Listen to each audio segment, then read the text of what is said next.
이번 시간에 알아볼 오늘의 주요 키워드는 무엇일까요? 이번 시간의 주요 키워드는 혈액으로 세포에 산소와 영양분을 공급하고 노폐물을 운반하는 생명 유지에 중요한 역할을 합니다. 이번 시간의 학습 내용은 순환과 혈액에 대해 살펴보겠습니다. 학습 목표로는 순환과 혈액에 대해 설명할 수 있습니다.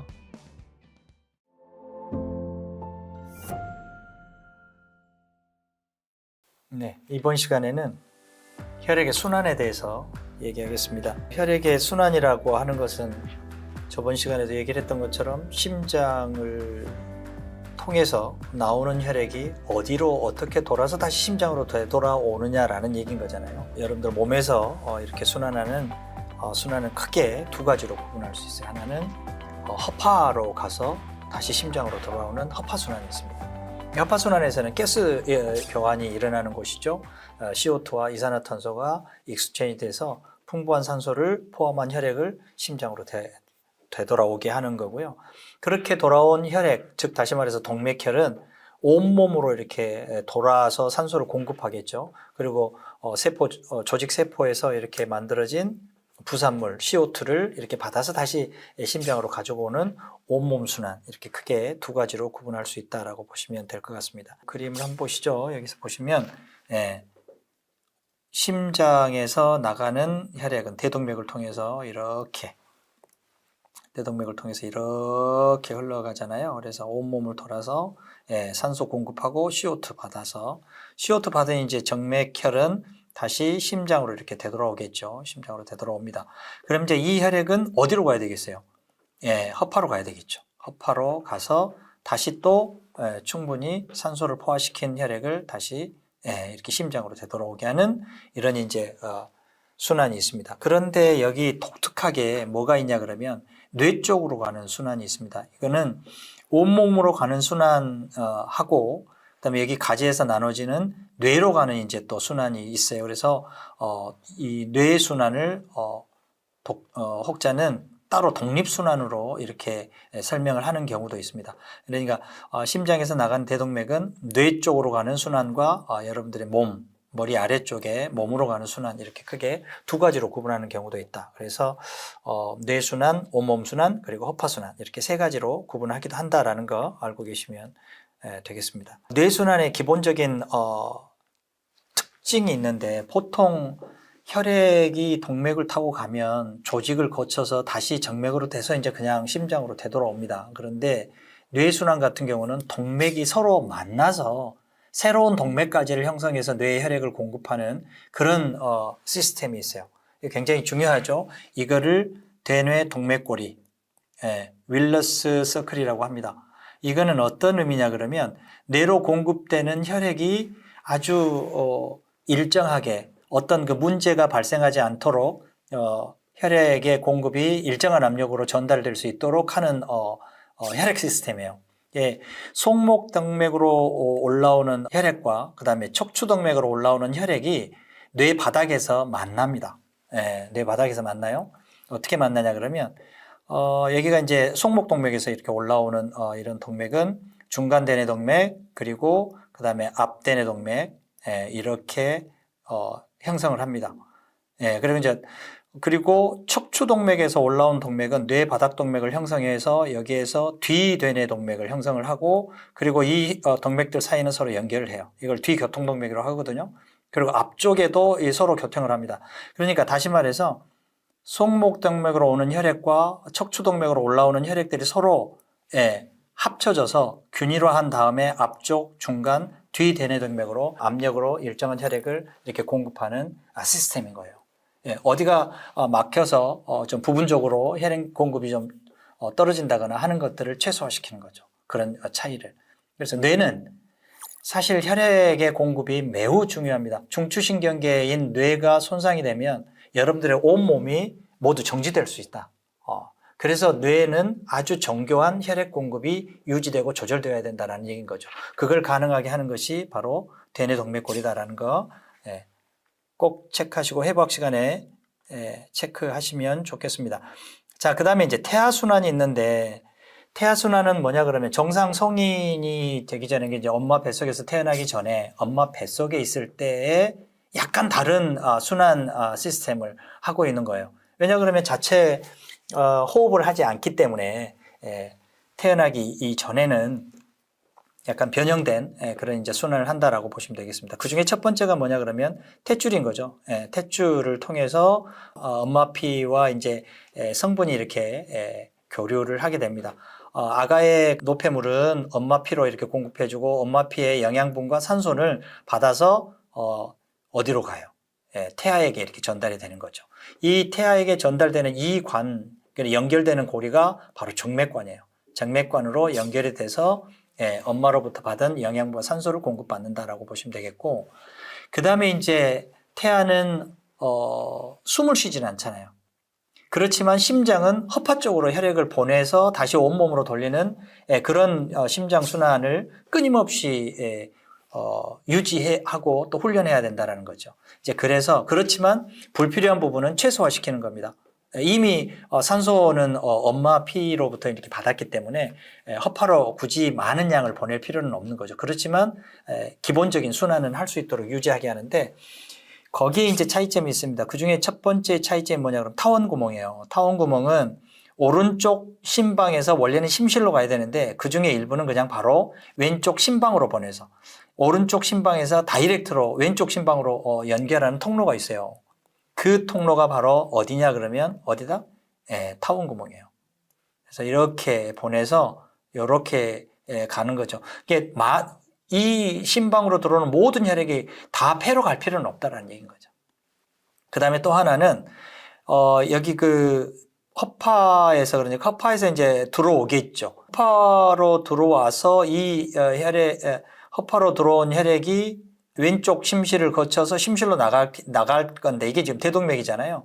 그런데 이렇게 다 돌 필요가 없다는 얘기인 거죠. 허파 정맥에서 대동맥하고 바로 연결되는 동맥관이 있습니다. 이 동맥관에 연결이 돼서 일부는 또 바로 어디로 보낸다? 대동맥으로 이렇게 바로 보내는 그런 순환을 하고 있습니다. 이런 세 군데가 차이가 좀 있어요. 물론 이거는 출생 이후에 전부 맞게 되고 인대나 뭐 이런 걸로 이렇게 변형이 돼서 정상적인 순환이 가능하게 하도록 해부학적인 변화가 생긴다라고 보시면 되겠습니다. 여기 표에 한번 정리가 됐으니까 한번 살펴보시고 여기는 배꼽 동맥정맥이고요. 태반하고 연결되어 있는 이제 혈관이고요. 그다음에 정맥관, 동맥관 있죠. 정맥관은 엄마 그저 배꼽 정맥을 통해서 이제 이렇게 아래 대정맥하고 연결되는 거고요. 동맥관 같은 경우는 허파 동맥에서 다이렉트로 대동맥으로 가는 거고 타원 구멍은 우심방에서 좌심방으로 이렇게 일부 혈액이 이렇게 다이렉트로 이동하는 그런 부분입니다. 이런 것들은 전부 출생 이후에 다 막힌다라는 것 알고 계시면 될 것 같습니다. 자, 그 다음에 이제 혈관에 대해서 좀 알아보시죠. 혈관은 크게 동맥, 모세혈관, 정맥 이렇게 세 가지 종류로 구성이 되어 있다고 합니다. 이것들에 대한 이제 구조적인 특징이나 한번 특성을 좀 살펴보도록 하죠. 동맥은 이렇게 세 개의 층으로 되어 있습니다. 바깥막, 중간막, 속막으로 되어 있는데 중간막이 이렇게 두꺼워요. 중간막이 두꺼운데 이 중간막이 하는 일이 뭐냐 그러면 근육으로 되어 있고 탄력 조직으로 되어 있어요. 심장에서 심박출이 일어나면 혈액이 아주 강한 압력으로 이렇게 뽑아져 나올 건데 그 혈액의 압력을 견딜 수 있는 그런 튼튼한 구조여야 되고 더불어서 탄력성이 있어야 된다는 거죠. 그래서 중간막이 굉장히 두껍다라는 거 보시면 되겠고 그래서 그 압력을 이길 수 있는 혈관, 그래서 저항혈관 또는 탄성혈관 뭐 이렇게 얘기를 합니다. 그 다음에 이런 이제 혈관들이 작은 동맥들로 나누어지고 그 작은 동맥이 다시 이제 모세혈관으로 나눠질 건데 이 모세혈관이 바로 세포하고 이렇게 면해서 물질을 교환합니다. 그래서 여기를 교환혈관이라고 합니다. 그리고 이제 이것들이 이제 다시 모여서 정맥, 세정맥, 그런 세정맥들이 좀 큰 정맥 이렇게 나눠지겠죠. 중간 크기 정맥 또 마찬가지로 세 개의 막으로 이렇게 되어 있고요. 이 정맥의 특징 중에 하나는 바로 판막이 있다라는 얘기인 거예요. 왜 판막이 있을까요? 이게 이제 심장으로 이렇게 되돌아오는데 정맥의 평균 압력은 약 3mAh 정도 돼요. 그러니까 심장에 가까울수록 압력이 엄청 떨어집니다. 압력은 떨어지는데 여러분들 저리 발에서부터 이렇게 심장까지 올라오게 하려면 중력에 반대되는 방향으로 움직여야 되잖아요. 혈압이 높지 않으면 올라갈 수가 없는 거죠. 그래서 역류하려고 하는 이제 그런 그 힘을 최소화시키기 위해서 중간중간에 이렇게 판막을 만들어서 역류를 못하게 하는 겁니다. 만약에 이런 판막들이 제 기능을 하지 못하면 한쪽으로 아래쪽으로 계속 쏠리게 되고 그 아래쪽의 판막은 그 혈액을 이렇게 혈액의 압력을 이렇게 견뎌야 되는데 그럼 이제 혈관에도 그런 압력이 늘어나겠죠. 혈액량이 많아지니까. 그래서 혈관이 이렇게 커지는 현상이 생기는 거예요. 평상시에 원래 타고난 직경보다. 그게 바로 뭐예요? 하지정맥류. 여러분 혹시 아시죠? 이렇게 말초 쪽으로 흐르는 동맥들이 이렇게 블룩블룩 튀어나와 있는 거 그런 거 보셨잖아요. 그런 현상이 생길 수 있다라는 거 알고 계시면 될 것 같습니다. 그런 특성들을 가지고 혈관에 걸리는 여러 가지 이제 특성들을 좀 살펴보도록 하겠습니다. 여기가 대동맥이고 이쪽으로 갈수록 이제 대정맥으로 이렇게 심장에 가까운 거죠. 심장에서 나가서 심장으로 이제 들어오는 이런 이제 형태인데 먼저 혈관의 직경을 보겠습니다. 조금 전에도 보셨듯이 대동맥 이렇게 큽니다. 거의 센티미터. 대정맥도 크죠. 동맥보다 살짝 더 큽니다.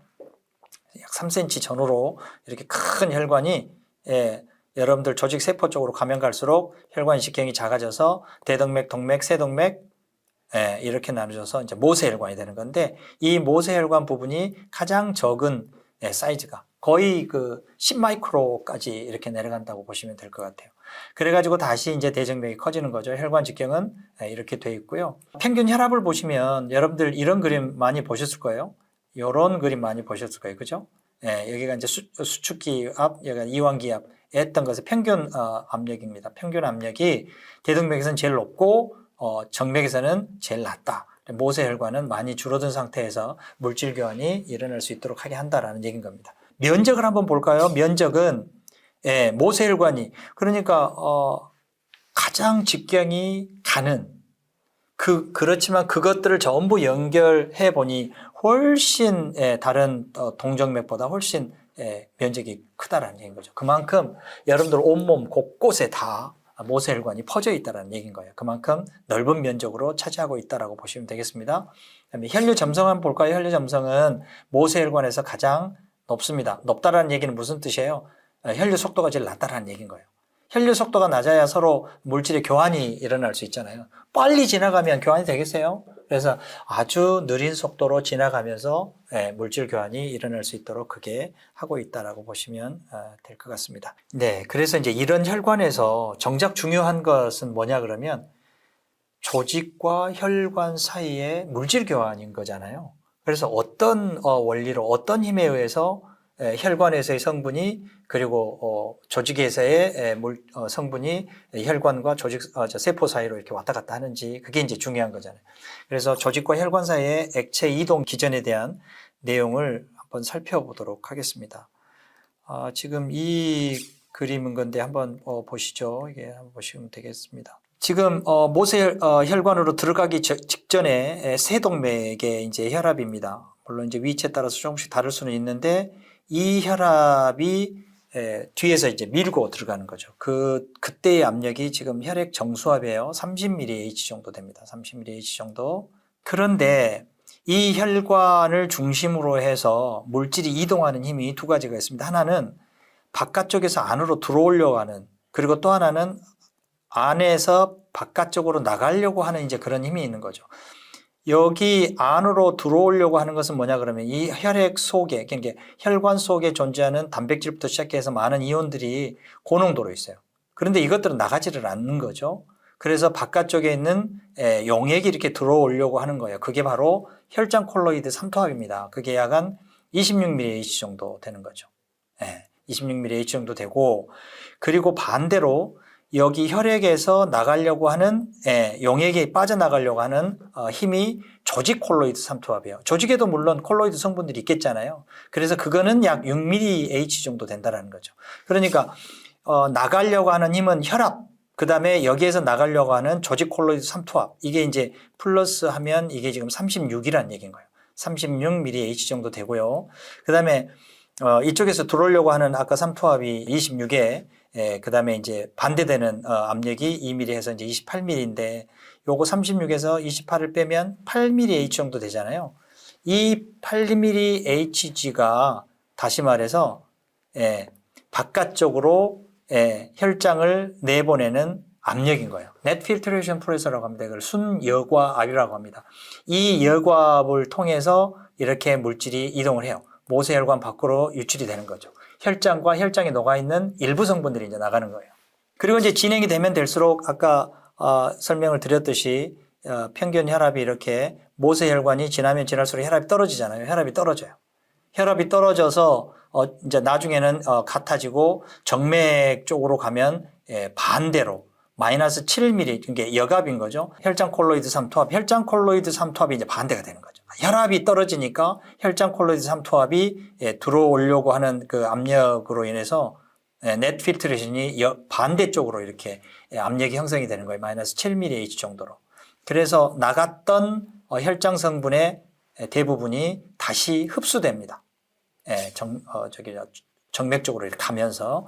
그리고 그 중에 이제 일부가 남아있는데 이 남아있는 것은 어디로 흡수가 되냐 그러면 림프 모세관, 모세 림프관으로 흡수가 됩니다. 그래가지고 림프 순환을 하는 거죠. 나중에 림프 순환할 때 이제 하겠습니다. 여기 모세혈관에서 빠져나갔던 혈장 성분의 대부분은 정맥 쪽 모세혈관에서 재흡수되고 그 중에 재흡수되지 못한 것들은 어디로 간다? 림프 모세관, 모세 림프관으로 재흡수된다라고 여러분들이 알고 계시면 될 것 같습니다. 이런 기작으로 모세혈관에서 물질 교환이 일어난다라고 보시면 되겠습니다. 자, 그 다음에 이제 혈압에 대한 내용을 좀 할까요? 혈압에 대한 내용. 혈압은 혈관 벽에 걸리는 압력인 거예요.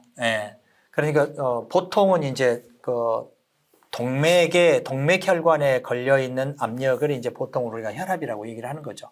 그런데 이 혈압이 변동이 있어요.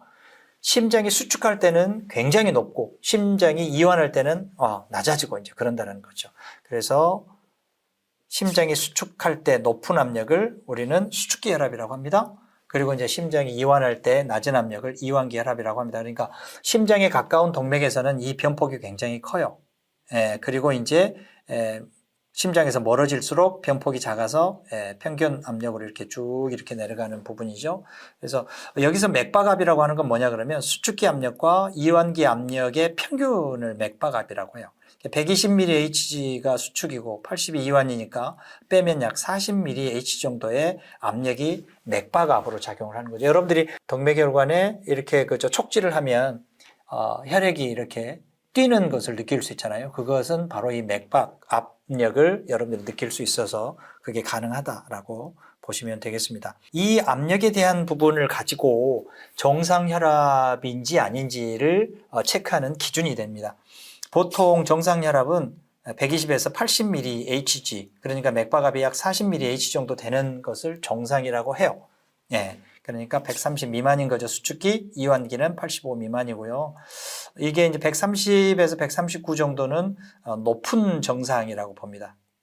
보더라인인 거죠. 그리고 이거보다 높으면 140 이상이면 고혈압이라고 하는데 고혈압도 1기, 2기, 3기, 4기 이렇게 구분합니다. 140, 160, 180, 210 이상 뭐 이렇게 하고 있으니까 여러분들은 이거 외워두시면 좋겠죠. 그리고 이 그림은 여러분들이 맥박을 측정할 수 있는 동맥의 위치예요. 그러니까 보통 동맥은 근육 속으로 이렇게 흐르지만 이런 부분에서는 바깥쪽 가장 표피 바깥쪽으로 이렇게 흐르는 동맥 위치들인 거예요. 이 부분에서 촉지가 가능하고 측정이 가능하다라고 보시면 되겠습니다. 보통은 여러분들 위팔동맥에서 이렇게 혈압재죠. 촉지할 때는 노동맥을 통해서 촉지를 하고 뭐 그런 것들은 여러분들이 일상에서도 할 수 있으니까 한번 참고하시면 좋겠습니다. 그리고 혈압에 영향을 주는 요소를 잠깐 살펴보겠습니다. 혈압 상승 요인이에요. 혈액량이 많으면 많을수록 혈압이 올라가겠죠? 혈액의 점도가 증가하면 혈압이 올라갑니다. 심박출량이 증가하면 증가합니다. 박동수가 증가해도 증가하겠죠. 그리고 가장 중요한 게 혈관의 내경이에요. 혈관의 내경은 4승배에 비례합니다. 그래서 혈관이 수축하면 혈압이 4승배 증가한다라는 얘기인 거고요.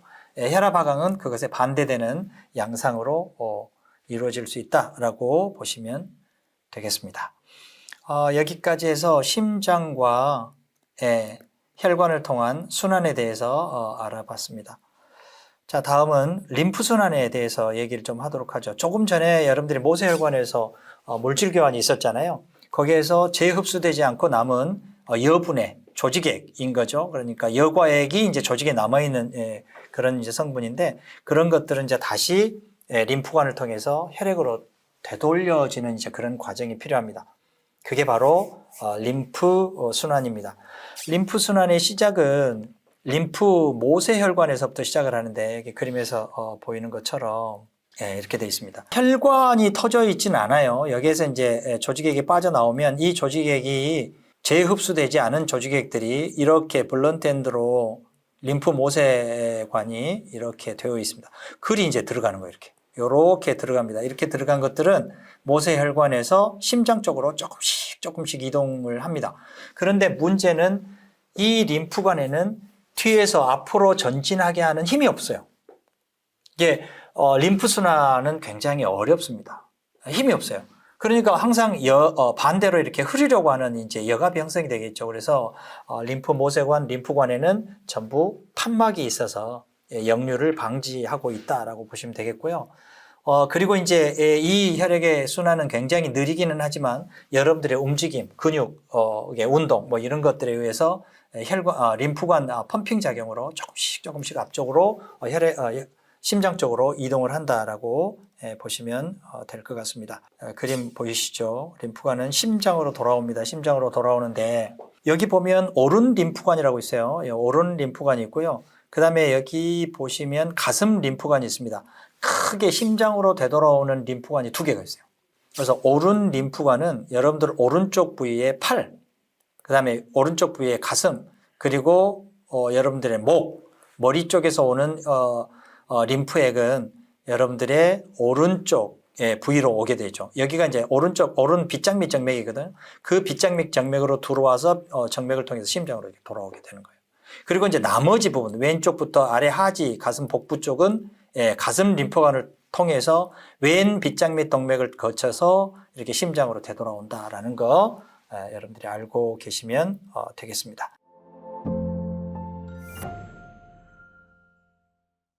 다음은 혈액의 구성 성분에 대해서 그리고 혈액의 기능에 대해서 좀 살펴보도록 하겠습니다. 혈액은 기본적으로 세포에 산소와 영양분을 공급하고 거기에서 만들어진 노폐물은 다시 몸 바깥쪽으로 이렇게 내보내는 역할을 하는 거죠. 즉 다시 말해서 생명 유지에 매우 중요한 그리고 항상성 유지에 매우 중요한 역할을 한다라고 보시면 될 것 같습니다. 그래서 혈액의 기능을 한마디로 운반 기능, 그 다음에 항상성 조절 기능, 그리고 보호 기능이 있다라고 보시면 될 것 같아요. 운반은 뭐 산소와 이산화탄소 운반하고 영양분 운반하고 노폐물, 호르몬, 기타 항체 뭐 이런 것들을 운반하겠죠. 그 다음에 항상성 조절은 수분량, 그 다음에 전해질량, 삼투농도 조절하고요. 혈액의 pH, 이거는 생리적으로 굉장히 중요한 부분입니다. 그리고 체온 조절 등등을 하는 것이 바로 혈액이 한다. 체온 조절 같은 경우는 여러분들이 땀이 나긴 하지만 그 땀을 통해서 피부를 식히면 그 피하를 지나는 혈액의 온도를 이렇게 낮추는 역할을 통해서 체온을 낮추는 거거든요. 혈액의 체온을 조절한다는 얘기는 그렇게 중요한 역할을 한다는 얘기인 거고요. 보호 기능은 면역 기능, 그리고 중요한 혈액 응고 기능이 있습니다. 이건 뒤에 가서 설명을 하도록 하겠습니다. 먼저 혈액이 어떤 성분으로 이루어져 있는지를 살펴보도록 하겠습니다. 혈액을 이렇게 테스트 튜브에 뽑아서 테스트 튜브에 이렇게 정치하면 상온에서 약 30분 이상 정치하면 이렇게 분리가 된다고 해요. 이렇게 분리가 되는 이 위쪽의 맑은 성분을 혈장이라고 하고요. 아래쪽에 빨간 성분들은 유형 성분이라고 합니다. 그러니까 무게가 무거운 것들이 이렇게 깔아놨는데 이 유형 성분이 다시 말해서 혈구 성분인 거예요.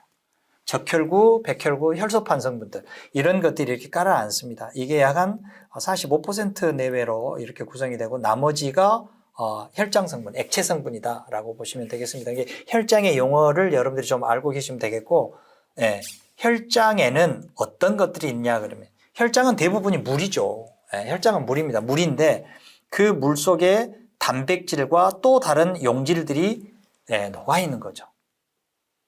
그 혈장 속에 있는 겁니다. 그럼 단백질에는 어떤 성분들이 있는가 한번 보죠. 약 7% 되는 단백질 성분에는 알부분이 대부분이에요. 알부민. 이 알부민은 삼투 농도를 조절을 합니다. 삼투 농도 조절합니다. 아까 그 교질 삼투 압이 있다고 얘기했었잖아요. 모세혈관에서 물질 교환할 때 반대되는 방향으로 작용하는 삼투 농도가 바로 이 알부민에 의해서 일어난다라는 얘기인 거고, 그 다음에 이제 방어기작인 항체, 면역글로불린 같은 글로불린 항체가 38%, 그리고 이제 혈액 응고에 관련되어 있는 섬유소가 약 4% 정도 있습니다. 이게 좀 단백질 성분이에요. 예. 그리고 다른 용질들은 이제 여기에 뭐 이온들이 있죠. 이온들. 그리고 K 플러스, Na 플러스, 칼슘 뭐 등등등 많은 이온들이 있잖아요. 그 다음에 가스상의 물질, 또 대사 노폐물, 그리고 포도당, 뭐 지방산 뭐 이런 거, 아미노산 이런 것들, 영양소, 그리고 이제 여러 가지 호르몬 이런 것들이 여기 혈액 속에 전부 존재한다라고 보시면 되겠습니다. 이런 것은 이제 지금부터 설명을 여러분들한테 드릴 거예요. 한번 자, 먼저 적혈구부터 볼까요? 혈구 성분은 적혈구, 백혈구, 혈소판 세 가지 얘기했었잖아요. 그 중에 하나가 적혈구입니다. 적혈구는 뭐냐, 어떻게 생겼냐, 뭐 하는 거냐라는 얘기인 거죠. 적혈구는 말 그대로 산소를 운반하는 혈구입니다. 세포예요. 세포입니다. 여기 형태를 먼저 좀 볼까요? 이렇게 보면 이렇게 생겼습니다. 혈구. 형태가 이렇게 동그랗고 원반이고 가운데가 이렇게 오목하죠. 오목한 형태의 원반 모양처럼 생겼습니다. 여기에 길이는 약 7.5 마이크로 또는 8 마이크로 뭐 그냥 이렇게 여러분들이 이해하셔도 되고요. 두께는 약 한 2 마이크로 정도 되는데 이 속에 뭐가 들어있냐 그러면 헤모글로빈이 들어있어요. 헤모글로빈이 다시 말해서 산소를 운반하는 단백질입니다. 이게 채워져 있어요. 이 헤모글로빈은 이렇게 구성이 되어 있습니다. 폴리펩타이드인데 알파 체인 한 쌍, 베타 체인 한 쌍 이렇게 4개의 구형 단백질로 되어 있어요. 그리고 그 한가운데에 여기 햄이 있는데 이 햄 구조가 그 한가운데 철이 들어 있습니다. 이 햄의 한가운데가 철이 들어 있어요. 철과 결합하는 것이 누구냐 그러면 O2예요. 이렇게 O2. 어떻게 결합합니다? 이렇게 O2. 그래서 헤모글로빈 한 분자에 산소 분자는 4개가 결합한다고 해서 보통 이렇게 많이 써요. 헤모글로빈 O2,4라고 많이 쓴다라고 보시면 될 것 같습니다. 헤모글로빈 구조 잠깐 살펴봤고요. 방금 이제 혈색소 얘기를 했네요. 그래서 적혈구는 이 헤모글로빈이 채워져 있어서 이 헤모글로빈 분자에 산소를 결합시켜서 혈액을 통해서 운반한다라고 보시면 되겠습니다. 적혈구는 언제 어디에서 어떻게 만들어지고 또 수명은 얼마 정도 되는지 한번 살펴볼까요? 적혈구는 태아일 때는 난황, 그 다음에 간, 질화에서 이제 생성이 돼요. 그런데 엄마 뱃속에 5개월부터 출생 후까지는 적색골수에서 생산이 됩니다. 태어나고 난 다음에는 또 달라요. 적색골수는 이제 뼈에 이제 적색골수란 얘기인데 대부분이 이제 적색골수예요. 엄마 뱃속에 있을 때는. 그런데 이제 태어나고 나면 어린 시절에는 긴 뼈에서 주로 혈액을 생산한다고 보시면 돼요. 그러니까 위팔뼈나 넙다리뼈의 골수, 적색골수에서. 그리고 이제 성인인 된 여러분들 같은 경우는 납작뼈에서 주로 합니다. 복장뼈, 척추뼈, 갈비뼈, 엉덩뼈와 같은 납작뼈에서 생성이 된다라고 보시면 될 것 같아요. 그리고 이제 이 적혈구를 생성하도록 유도하는 인자가 있습니다. 생성 인자가 있는데 그 생성 인자가 어디에 있냐, 누구냐 그러면 에리스로포이에틴이라고 합니다. 이 에리스로포이에틴은 콩팥에서 만들어져요. 그래서 콩팥에서 생성된 이 에리스로포이에틴은 적색골수를 자극해서 적혈구를 이렇게 생성하도록 유도하는 거죠. 특히 그 혈액 중에 산소가 부족하게 되면 적혈구를 더 많이 이렇게 생성하도록 합니다. 여러분들이 그 고산지대에 가게 되면 어떻게 돼요? 산소가 부족하잖아요. 그 부족한 산소의 생성을 적혈구의 생성 유도로 이렇게 커버하는 이제 그런 부분이 있습니다. 그래서 고산지대에서 한 달 정도 되면 여러분들이 지금 살고 있는 이 평지보다 훨씬 더 많은 적혈구 수를 유지할 수 있다라고 보시면 되겠습니다. 그리고 이제 적혈구를 형성하는데 필요한 이제 성분들이 있어요. 그 성분들이 바로 엽산, 비타민 B12, 철 이런 것들이 필요한 거죠. 여러분들 아시죠? 비타민 B12가 부족하면 악성 빈혈이 생긴다는 거. 뭐죠? 그런 의미인 거예요. 네, 그리고 적혈구는 어디에서 만들어지냐 그러면 골수에서 만들어진다고 얘기했었잖아요. 그런데 그 골수에 줄기세포가 있어요.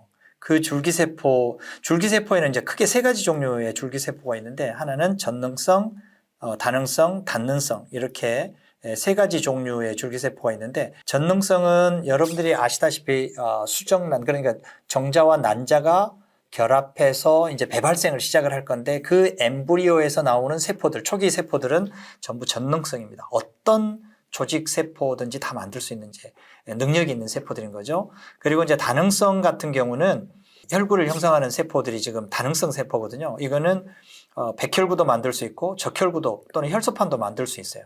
그리고 백혈구도 5가지 종류가 있었잖아요. 이 5가지 종류를 다 만들 수 있는 그러니까 여러 가지 종류의 세포들을 만들 수 있는 능력이 있다 그래서 이런 것을 다능성 줄기세포라고 합니다. 그래서 앞으로 이런 줄기세포가 어떤 혈구들을 어떻게 만드는지 그런 것들을 앞으로 살펴보도록 하겠습니다. 오늘은 여기까지 하겠습니다. 수고하셨습니다.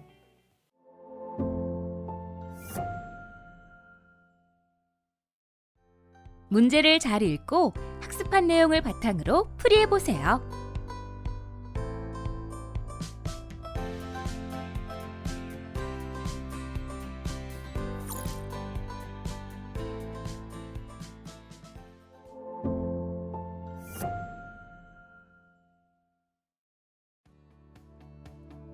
이번 시간은 순환과 혈액에 대해 알아보았습니다.